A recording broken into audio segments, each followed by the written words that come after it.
Hi అండి, ఎలా ఉన్నారు? ఆ బాక్స్ ఏంటి, ఆ ముక్కలేంటని చూస్తున్నారా? అది పెరుగన్నం అండి.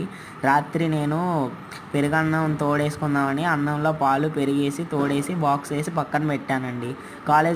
కాలేజీకి తీసుకెళ్దాంలే అనుకున్నా కానీ పొద్దున్నే లేచి బాక్స్ మర్చిపోయి హడావిడిగా వెళ్ళిపోయా కాలేజ్కి. ఇంకా పొద్దున్న కాలేజీలో మా ఫ్రెండ్ దగ్గర తిన్నాను. ఇప్పుడే వచ్చాను కాలేజ్ నుంచి. ఇక ఈ పెరుగన్నం ఏం చేద్దాం ఆలోచిస్తే మా అమ్మ నాకు నేర్పించిన రెసిపీ గుర్తుకొచ్చింది.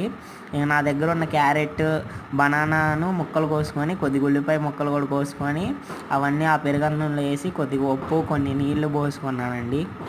ఆ నీళ్లు పోసుకొని కలిపి కొద్దిగా 2-4 చుక్కల నిమ్మరసం పిండుకుంటే చాలా టేస్ట్గా ఉంటుందండి. ఇక నేను ఇందాక సమోసాలు తెచ్చుకున్నా. ఆ సమోసాలో మిగిలిపోయిన పచ్చిమిరపకాయలు ఉన్నాయి. నాకు ఆ పచ్చిమిర్చి అంటే చాలా ఇష్టం. ఆ సమోసాల్లో పచ్చిమిర్చి వేసుకొని పెరుగన్నం వేసుకొని తింటుంటే సూపర్గా ఉంది. సబ్స్క్రైబ్.